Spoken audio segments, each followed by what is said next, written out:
गुमराह की क्या बात कर रहे थे तुम? आने वाले वक्त के अंदर हम महाराष्ट्र के अंदर हम अच्छा खासा हरे रंग को फैलाएंगे। और है तो आप नोटिस इशू कर देते हैं, किस बुनियाद के ऊपर आपने नोटिस इशू किए हैं?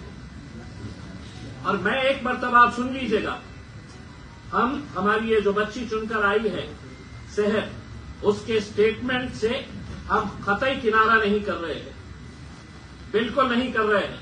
हम पूरी तरह से पूरी मजबूती के साथ मजलिस इत्तेहाद और मुस्लिमीन एक बार फिर से कहकर जा रहे हैं कि सिर्फ गुमराह की क्या बात कर रहे हैं तुम? आने वाले वक्त के अंदर हम महाराष्ट्र के अंदर हम अच्छा खासा हरे रंग को फैलाएंगे। आहे की एमआयएम इतका मोठा कशा होऊ शकतो?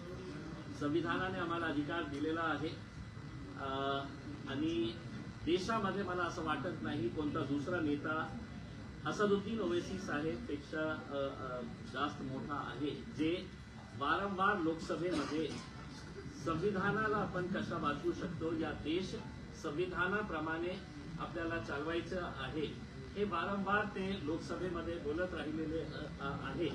पण दुर्दैवाने या देशामध्ये मागच्या 10 वर्षामध्ये जेव्हापासून भारतीय जनता पार्टी सत्तेमध्ये आली, तर त्या दिवसापासून या देशाला आपल्याला हिंदू राष्ट्र करायचं, भगवाकरण करायचं या देशाचा, आणि कशा प्रकारे जाती जाती धर्माधर्मामध्ये तेढ निर्माण करण्याचं काम फक्त सत्ता घेण्यासाठी जे राजनैतिक पक्ष हे करत आहे आणि त्याची निंदा करतं। आणि जेव्हा हे याची निंदा करतं त्याच्यामध्ये सर्वप्रथम भारतीय जनता पार्टी, त्याच लाईनमध्ये एकनाथ शिंदे साहेबांची शिवसेना, अजितदादाची एनसीपी, हे सगळं याच्यामध्ये सामील आहे की आता आपल्याला सत्ता पाहिजे तर कोणत्याही लेव्हलवर आपल्याला जायचं आहे। जाती जाती धर्मामध्ये तेढ निर्माण करून आपण कुर्सी कशा आपली घेता येतं याच्या बाबतीत या पक्षांनी काम केलेलं आहे। मी जनतेचा खूप खूप धन्यवाद देतो, महाराष्ट्राची जनतेला, आणि आमच्यावर एक खूप मोठी जबाबदारी आलेली आहे की आम्ही या पक्षाला पुढे कशा अजून मोठा करता येतील याच्या बाबतीत आम्ही प्रयत्न करणार आहे। मी पुन्हा एकदा मुंब्राची जनतेचा खूप खूप धन्यवाद देतो। आणि जेव्हा देश या गोष्टीची चर्चा करत होतो की एमआयएम हिरवा रंगाचा आहे, त्यावेळी एमआयएम एका हिंदू बांधवाला, विजय ओबावे याला एमआयएमची जबाबदारी मुंबई महानगरपालिका बीएमसी मध्ये आमच्या पार्टीचा प्रतिनिधित्व कोणी करणार असेल, नेतृत्व करणार असेल, तर ते आमचा एक हिंदू बांधव आहे, ज्यांना आम्ही तिकीट देऊन मुस्लिम बहुल भागातून त्याला निवडून आणलेलं आहे, आणि त्याला आम्ही बीएमसी मध्ये गट नेत्याची जबाबदारी दिलेली आहे। आम्हाला काही फरक पडत नाही की लोक आमच्या पक्षाच्या बाबतीत काय बोलत आहे, काय आमची आलोचना करत आहे, चेष्टा करत आहे, कशा प्रकारचे वक्तव्य आम्ही मागच्या काही दिवसामध्ये ऐकलेले आहे, त्याची पर्वा न करता आम्हाला पुढे जायचं आहे। आणि पुढे जाताना सर्व जाती धर्माच्या लोकांना सोबत घेऊन आम्ही या राज्यामध्ये या देशामध्ये पुढे जाणार आहे। अनेक शहरामध्ये तुम्ही बघा की किती एससी लोकांना, शेड्यूल कास्ट लोकांना आम्ही निवडून आणलेले आहे, शेड्यूल ट्राईब लोकांना आम्ही निवडून आणलेले आहे, ओबीसी हिंदू समाजाच्या लोकांना आम्ही निवडून आणलेले आहे। या 125 मध्ये कोणकोणत्या जातीचे धर्माचे लोक आहे याच्या बाबतीत आपण एकदा त्याच्या बाबतीत थोडासा विश्लेषण केलं तर आपल्याला चांगलं होईल। या मुंब्र्यामध्ये जेव्हा आपण हिरवा भगवा निळा याच्या बाबतीत हे करत होते, आमचे भाऊ सारंग भाऊ मयूर सारंग हे एमआयएमने त्यांना तिकीट दिलं, आणि आमची प्रामाणिक इच्छा होती की यांनीही निवडून यायला पाहिजे होतं। आता या जिल्हा परिषदच्या निवडणूक सुरू आहे, एक उदाहरण म्हणून आपल्याला सांगतो की जे पंचायत समितीचे, माझ्याकडे जिल्हा परिषदचे आम्ही 6 सीट्स लढत आहे आणि पंचायत समितीचे आम्ही 15 सीट्स लढत आहे।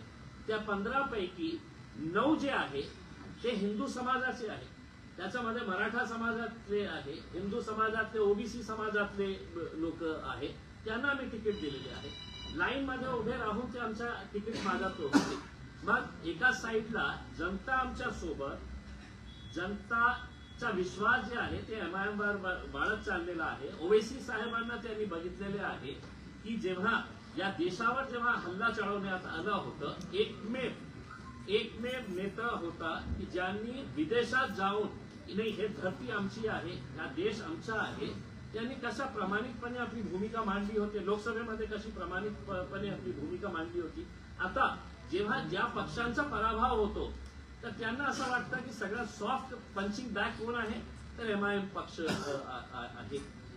हम हारे तो परेशानी होती है कि हम किसी को जिताने के लिए आए हैं, और अब हम जीते हैं तो उसकी परेशानी हो रही है कि ये जीते कैसा है. तो ये तो हमारे लिए बड़ी दिक्कत बात हो गई है कि हम हारना भी नहीं और जीतना भी नहीं है करके. तो ऐसी सिचुएशन के अंदर आपने लेकर आए, लेकिन हमें कोई फर्क नहीं पड़ता है. जिसको बोलना नहीं बोल रहा हूं मैं, जिसको भोंकना है वो भोंकते रहे, हमें कोई फर्क नहीं पड़ने वाला है. इसके बाद आगे के आपके अगर जो भी सवाल होंगे तो हम आपके हमने गले में आज जो भगवा पहने हैं, क्या इसका भी कोई मकसद है? देखिए, मेरी गाड़ी के अंदर भगवा भी था, हरा भी था, नीला भी था, पीला भी था, सफेद भी था. अफसोस इस बात का ये हो गया है कि आपने इस देश को रंगों के अंदर बांट दिया है. कोई हुकूमत, कोई संविधान, कोई कानून ये नहीं कहता है कि ये रंग जो है ये किसी एक विशिष्ट जाति से जुड़ा हुआ है करके. मैंने हरा रंग भी पहना हुआ था, अभी मुझे किसी ने गाड़ी में चढ़ते चढ़ते ये रंग ये पहना दिया तो मैंने ये भी पहन लिया है करके. लेकिन लोगों को ऐसा लग रहा है कि साहब ये रंग जो है ना, ये जात के साथ, ये रंग ये जात के साथ, ये रंग ये जात के साथ, ऐसा कुछ नहीं है साहब. और जिन लोगों की घटिया सोच होती है वो इस तरह के फालतू मुद्दों के ऊपर व्यस्त रहते हैं. लेकिन सर कहीं ना कहीं सुमैया जी को जो कि हरे रंग से बड़ा ही तकलीफ थी, उन्होंने कई सवाल उठाए, चार्जशीट को लेकर कंप्लेंट्स भी की.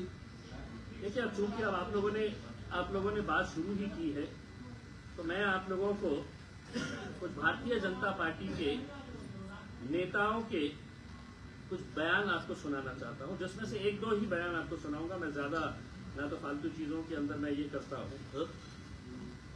तो अगर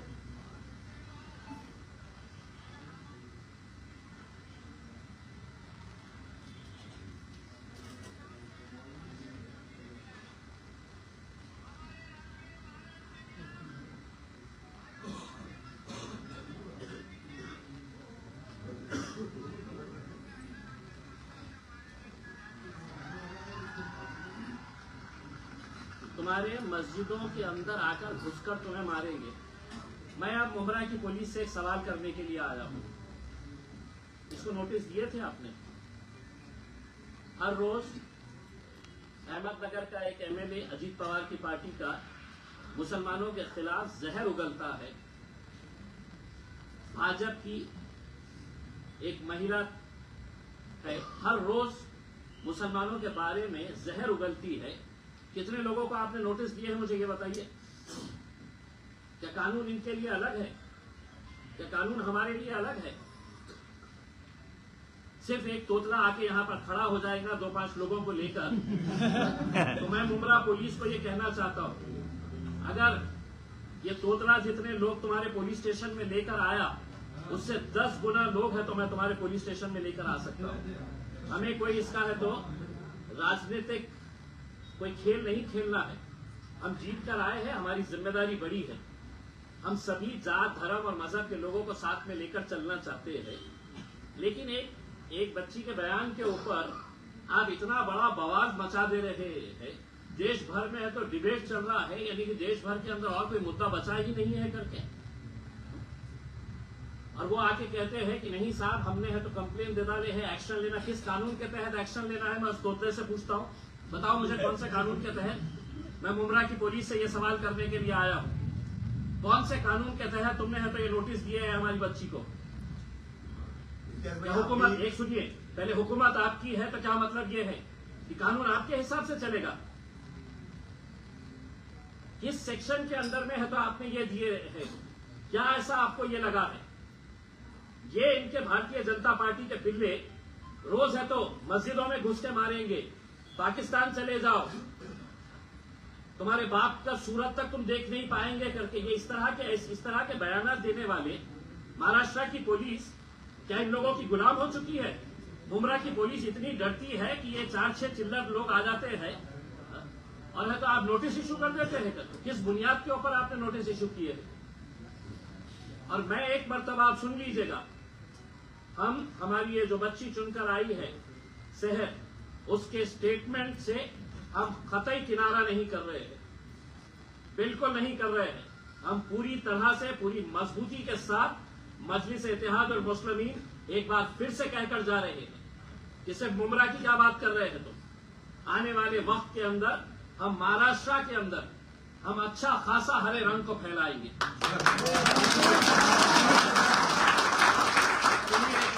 ये प्रेस कॉन्फ्रेंस है, इसमें आप कोई भाषण नहीं दे रहे। ये सुनिए, ये देवेंद्र फडणवीस की फोटो है। ये सुनिए, तो हटाओ दो।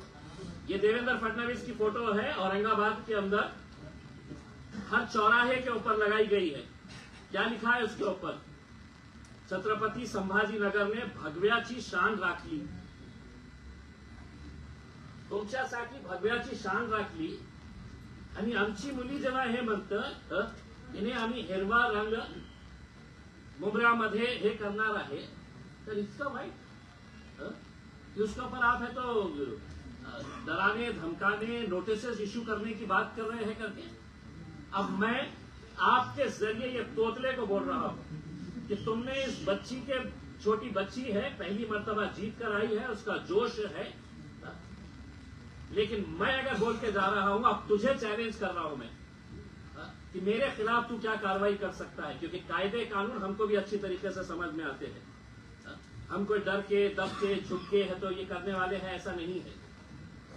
और मैं एक बार फिर से ये बताना चाहता हूं, अगर तुम्हारी भारतीय जनता पार्टी की हुकूमत है महाराष्ट्र के अंदर और तुम ये समझ रहे हम कुछ भी करेंगे, मुमरा के अंदर अगर दोबारा ये तोतला यहां पर आया तो एक बात समझ लेने का, मैं दोबारा यहां पर आऊंगा और भरे चौराहे के ऊपर बड़ा स्क्रीन लगवाकर उसकी जो ब्लू फिल्म है मैं है तो वो फिल्म है तो भरे चौराहे के ऊपर दिखाऊंगा। तुम हमको सिखा रहे हो, तुम्हारा खुद का चरित्र क्या है तुम देखिएगा। अब तुम ये समझ रहे होंगे कि भाई मैं आऊंगा, आके है तो यहां पर पुलिस वालों के ऊपर दबाव देकर चला जाऊंगा करके, तो इनकी पार्टी गुंडे और मवालियों से भरी पड़ी हुई है। पुलिस अगर इनको कंट्रोल नहीं कर सक रही है तो आप हमारे ऊपर दबाव डालेंगे। नहीं साहब, ये आया था, कौन है, उसका वजूद क्या है, क्या है, क्या ये? पोलिसांनी आज एक स्टेटमेंट जारी केलं, त्यांनी त्यांच्या वक्तव्याची माफी मागितली गेली आहे की नाही, तर स्पष्टीकरण आले।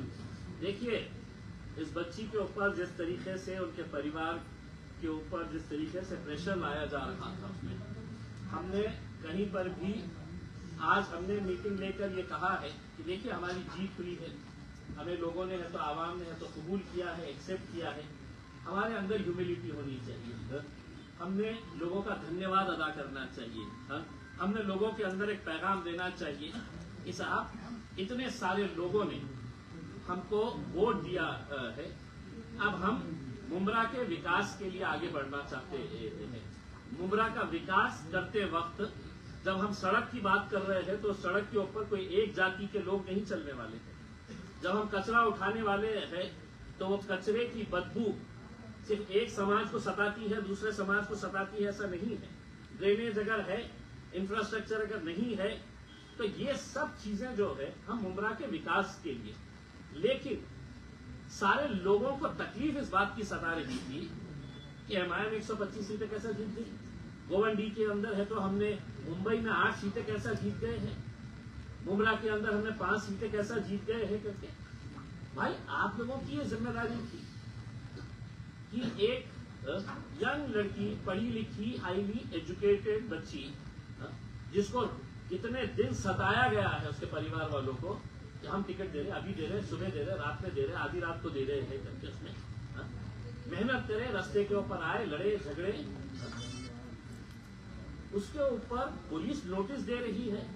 और नोटिस देकर हमने कल साफ कर दिया था, मैंने खुद ने, मेरे पार्टी के अध्यक्ष बैरिस्टर असदुद्दीन अवैसी साहब ने हमने अपने तौर के ऊपर यह फैसला किया था कि शहर ने जो भी स्टेटमेंट दी है वो पार्टी का स्टेटमेंट है, पार्टी उसके साथ पूरी तरीके से खड़ी हुई है। लेकिन अगर तुम लोकल लेवल के ऊपर कि पुलिस वाले आने वाले हैं, पुलिस वाले आके उठा के लेकर जाएंगे, ये करेंगे करके उसके अंदर, तो आज ये स्टेटमेंट शहर का खत्म हो चुका है। अब इम्तियाज जलील ये स्टेटमेंट देकर जा रहा है और वो तोतले को बोलकर जा रहा है, तू एक बच्ची को बच्ची समझकर तू समझ ये कर रहा था, अब मेरे खिलाफ तुझे क्या कार्रवाई करने का है कर। लिखित में पुलिस को माफीनामा दिए क्या? माफीनामा दिला है कि माफीनामा एक लेटर वायरल हुआ है, एक लेटर वायरल हुआ है जो कॉपी टू किरीट सोमैया है और वो पुलिस ने दिया और उसमें उन्होंने कहा है कि शहर ने नोटिस के बाद पुलिस डिपार्टमेंट में आकर के स्टेटमेंट दिया है और उस स्टेटमेंट में लिखित में उस अपने बयान के लिए शहर ने माफी मांगी है। साहेब मराठी सर हिंदी पण काय आहे की सहरला आम्ही प्रश्न विचारला होतो याच्या बाबतीत आणि तिला स्पष्टपणे आम्ही सांगितलं होतं कोणत्याही प्रकारे आपल्याला माफी मागायची नाही आहे। आणि तिला जे स्टेटमेंट त्यांनी दिलेली आहे त्यांनी स्पष्टपणे सांगितलेली आहे की मुंबईला हिरवा करायचा आहे, मुंब्राला सॉरी, जशा गिरीश महाजन नाशिकला सगळं हिरवं जे होतं ना ते कापण्याची तयारी करत होते ते।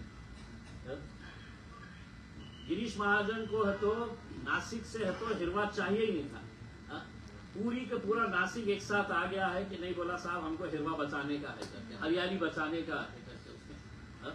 आप इसको इस नजरिए से क्यों नहीं देख रहे हैं कि 26 जनवरी आने वाला है और शहर ने अपनी यंग टीम के साथ ये फैसला किया था कि हम मुंब्रा के अंदर हरियाली ही हरियाली लगाएंगे करके, मुंबई को हरा भरा कर देंगे करके। और ये तो सिर्फ मुंब्रा को हरा भरा करने की बात कर रहे हैं, हम तो देश को हरा भरा करने की बात कर रहे हैं। आपको हरा ऐसा लग गया ये तो कोई तो भी आतंकी शब्द है, ये तो एक कोई तो भी दहशतगर्दी का कोई तो भी एक शब्द का इस्तेमाल किया गया है करके उसमें। क्या हुआ? देवेंद्र फडणवीस अपना होर्डिंग लगाकर अगर ये कह सकता है कि छत्रपति संभाजी नगर ने भगवाकरण केलेला आहे करके। इम्तियाज भाई इसी सवाल में आपने मराठी में जवाब की शुरुआत की थी, वही जवाब हिंदी में भी बोलिए। पब्लिक के कमेंट आ रहे कि आप उसको हिंदी में भी बोलिए। ये दिला आहे का पोलीस स्टेशनमध्ये? कारण पोलिसांचं अधिकृत पत्र आहे, अधिकृत पत्र आहे। काय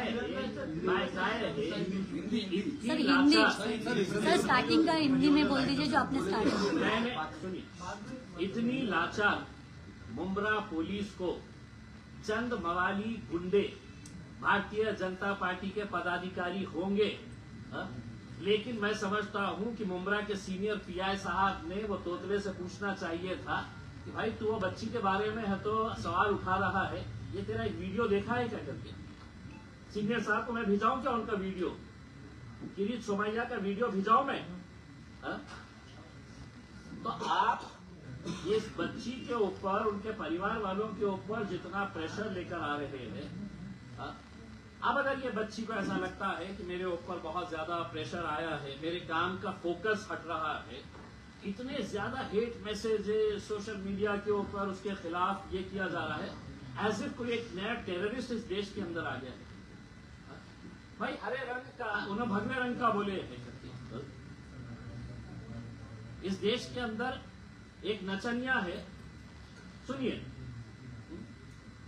हर दूसरे दिन मुसलमानों पाकिस्तान चले जाओ करके, क्यों उसके जहेज में आया था हिंदुस्तान। आप बोलते रहेंगे और हम खामोश रहना, ये अगर आप उम्मीद कर रहे हैं तो हमारी एक बच्ची अभी नई नई राजनीति के अंदर आई है, आप उसको दबा सकते हैं, लेकिन हम उसके साथ पूरी तरीके से खड़े हुए हैं और जो जिस लहजे के अंदर सवाल करेगा उसी लहजे के अंदर हम उसको जवाब देंगे। सर इस मामले में आपकी सीनियर जब ये मामला आप सुने नोटिस का और उसके ऊपर दबाव बनाने का, तो आपने यहाँ के सीनियर डीसीपी कमिश्नर से आपने बात किया कि आप किस बात की नोटिस? मैंने किसी से भी किसी पुलिस अधिकारी से बात नहीं किया मैंने, और मैं समझा नहीं जरूरी इन लोगों से बात करना करके। तुमने नोटिस दिए, हम उस नोटिस को तो सुप्रीम कोर्ट तक लेके जाने की हमारी तैयारी।